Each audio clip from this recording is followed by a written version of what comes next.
This is so fun. I love being able to do this through Zoom. Thank you, Zoom, for being able to show my face while I am educating. Last year I did celebrity reads and I couldn't ever see what people were doing, or, I wanted to be able to post this on YouTube, and it felt awkward having to introduce the video without my face on it. So now I get to actually say hello to you all. So happy Friday. And when Netflix sent me my email today that Miss Americana was live on Netflix, obviously I had to come in here. I had every intention of doing Gary Vaynerchuk today, but alas, I will be doing Taylor Swift today. So we're going to take a dive into Taylor Swift's human design. Say hello if you're here. Would love to say what's up. Or if you're catching the replay, say hello. And I would love to know what your design is. Are you a projector? What is your profile? I have to say, having been doing this for a few years now, right? It has become almost like a game for me to be able to guess different elements of people's charts. And I was so not surprised, like not in any way, shape, or form, that Taylor Swift is an open emotional center. She has an open emotional center, that she has a left angle cross. I knew that to be certain. And more than anything else, I knew within the soul of my bones that she would be a 5-1. And that profile is just so distinct. Having a line 5 profile, I've had quite a few line 5 profile clients at this point, and it's been able, I see the pattern, and I really see the pattern with Taylor Swift here. So I've got my comments up so I can see if you're here. Hello, Grace. Nice to see you today. So let me know what your profile is and what your human design type is. And also, I really like to know, on a scale of 1 to 10, with 1 being you know nothing about human design and 10 being you're an expert, where would you rate yourself? Just so that I can know, speak to the people in the room. That's helpful for me. So hi, everyone. All right, so let's dive into Miss Taylor Swift, Miss Americana herself. Now, something that we all know about Taylor Swift, right, is that she is just magnetic. She really is. She has been since she was, a teenager. And, that is something that I find in most, a -5, Grace, is that what you said here? Grace says that she has a -5 on that scale of 1 to 10. Well, that's a way to be honest, right? And I'll tell you that my favorite thing about human design, and at least the way that I teach human design, is I teach it in a way that is applicable, that you can actually use in your real life. And it's not just a bunch of information to know, but it's truly something that you can have and use and see in the world. So like I was saying, something that we have all seen about Taylor Swift is that she's just very magnetic. And when a projector is living their truth and is really letting things happen around them, letting other people do the work, especially, and letting themselves be the architect, that is something, and I have my types analogy for the human design types. Actually, why don't I just share that with you now quickly? So the 5 types of human design, we have the manifestors, about 9% of the population. My analogy is if the types all got together and decided to build a town, okay? So we're going to get together and we're going to build a little development together, right? So the manifestor, being 9% of the population, they're the initiator. Shout out if you are a manifestor here. So the manifestors are the developers. They get together and they initiate things. They say, okay, well, we need builders, we need architects, we need supplies. Everybody, get together, and they're kind of like the foreman, right? And that is the manifestor's job. They're a visionary, but they're not necessarily meant to do more than start the fire. Okay. So then we've got the projector, and that is our sweet Miss Americana, Taylor Swift herself. Projectors would be the architects. And so the really cool thing about projectors, and I'll be sharing more projector charts in days to come, the really cool thing about projectors is that they are extreme visionaries. So they, when they're sitting down to map out what this town is going to look like, they're not thinking about the population today or what we need right now. They're thinking about population growth over the next 20, 100, 200 years. And they want to build the town in such a way that it will support our population growth. And they just take that all into account. Their brains are like supercomputers, and it's beautiful. It's incredible. And so, but the thing about the architect is that they're not going to roll up the plans and then go like get to work. That's not what they're designed to do. So Taylor Swift is a projector. Projectors are really great at being a teacher. They're meant to bring people to them so that they can then go build the town, right? And that would be the two types of generators, the generator and the manifesting generator. Manifesting generators like myself or like Tony Robbins is a good example of a generator or of a manifesting generator. We tend to do things just a little bit more quickly. We like to dabble in a couple of different things. Whereas the generator, like Beyonce, is going to be more masterful and systematic at the approach, right? So it's just different way of going about building, but the generator and the manifesting generator are the builders. And then finally, we have the reflector. And the reflector is 1% of the population. They are like unicorns. Very few of them in the world, but what they do, they are like what I call in this analogy, the interior designers, right? That they get in there with the people who are going to live in this house, and they're really great at creating an environment. They're really great at creating an experience because all of their centers in their human design are open, right? So we can see her with Taylor Swift that she's got quite a bit open as a projector. It's not necessary, like I do know quite a few projectors who are this open, but it's not necessarily the case. I also know a projector who has every single center defined except that sacral center, which is an incredible thing to watch.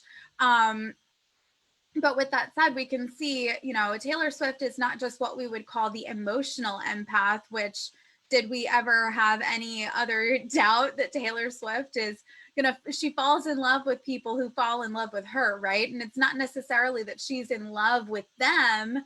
She's in love with how much they love them. And that's so common for an empath, for someone with an open emotional center, to find themselves enamored with someone who doesn't necessarily fit who they are and isn't necessarily who they want to be with, but they find themselves just enamored with someone who's so in love with them, right?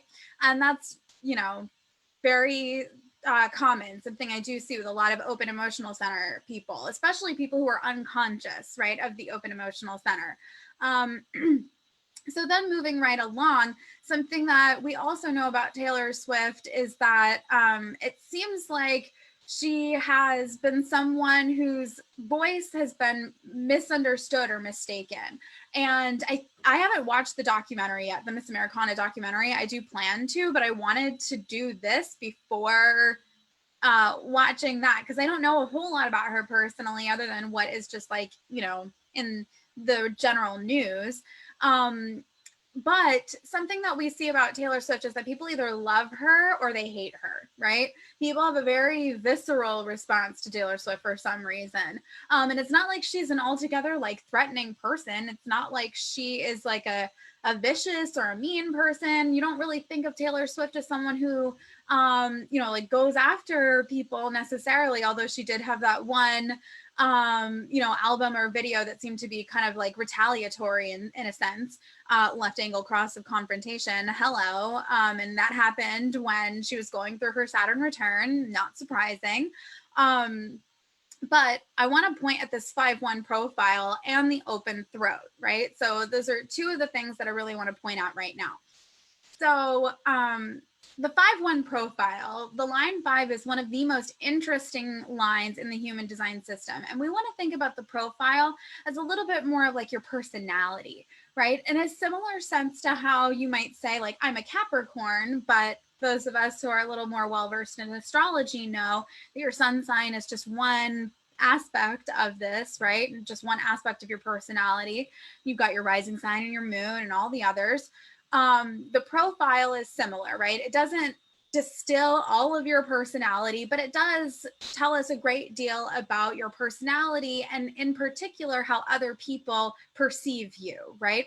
So when we take a look at the first number in your profile, this is more about your actual personality, where the second number in your profile is more about the physical response that people get to you. So you'd want to think about your second number in terms of more like if you're an astrologer, right? The second number is more like your rising sign, right? It's like something that people see in you. It's a body response.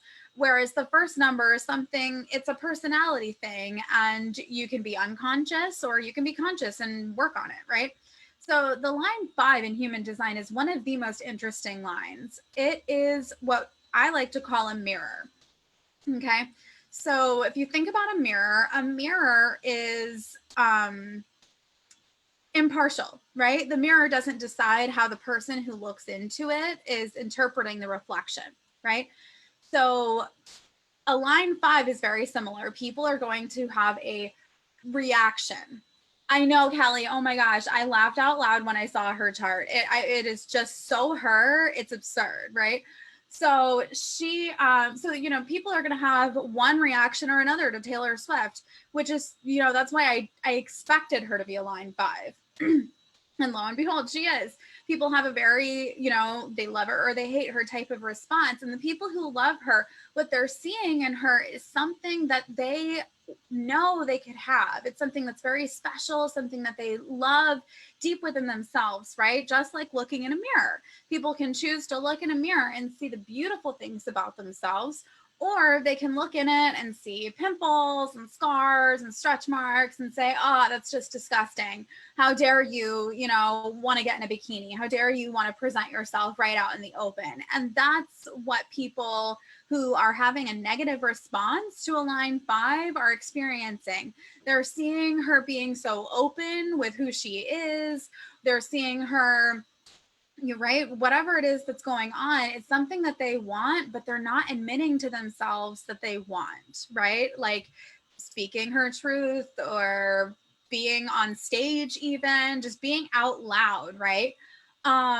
People who have a line 5, people tend to have a love you or hate you response to that.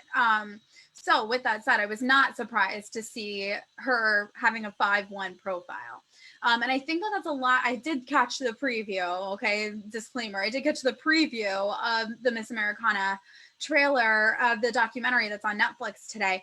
But, in that she talked about like disappearing for a year and like basically, having to like recreate who she is and find her voice. And having an open identity center and having an open throat center in a field as saturated as it is that she's in, right? And with so many people who know where they're going and have this direction and people who have this, ability to just speak whatever, when people challenged her as that line 5, especially, right? Like the disappearing happened for her right after she had that sort of retaliatory album, right? That had the look what you made me do, right?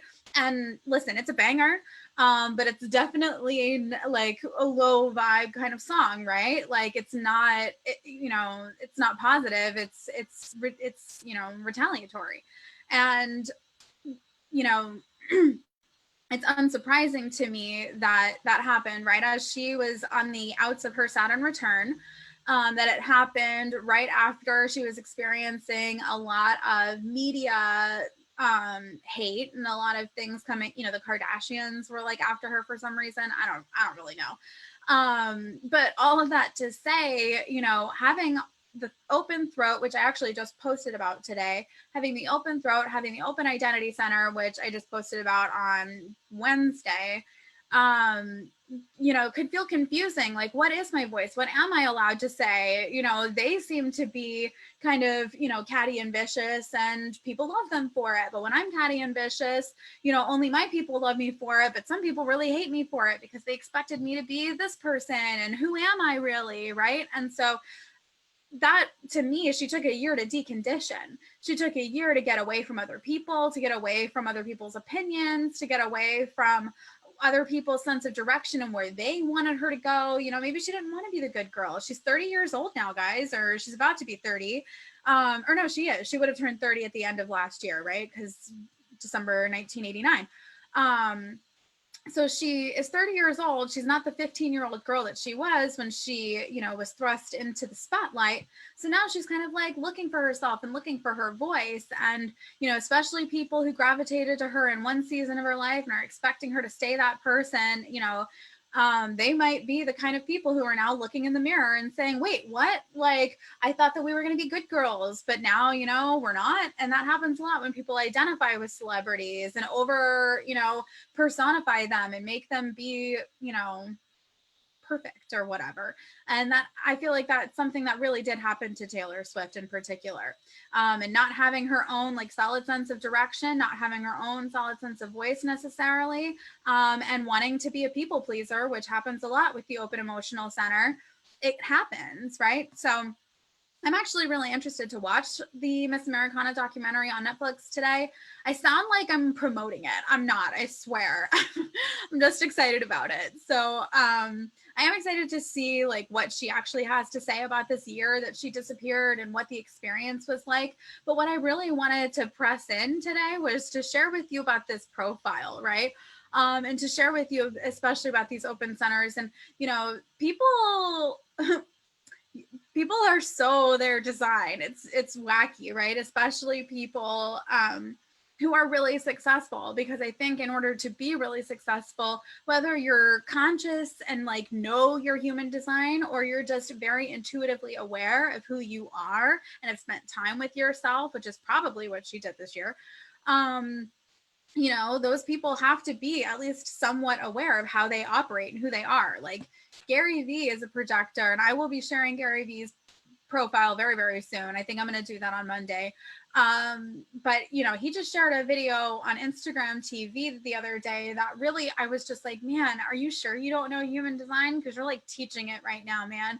It really tripped me up. So anyway, being as a how, like I had just looked up Taylor Swift's chart and it was so her. And then I got the notification from Netflix that Miss Americana was out today. I wanted to get out here and share this with you. So let me know if you're out there watching and you have a 5 in your profile and this made sense to you. You're like, oh my gosh, people do react to me that way. I know that knowing that I have a 5 in my profile, I'm a 3-5, right? So like I said, the second number in your profile is not necessarily something you can control. It's more of like a physical thing, where the first one is more a mental thing. So hopefully if Taylor Swift, if you've got a 5 in the first number in your profile, and hopefully this is what we see in the documentary, that she doesn't, you know, care what other people have to say anymore and what other people's opinions are, you know, of you anymore. Because when you can do that and you can really just be here for the people who want what you've got, then you're in business. So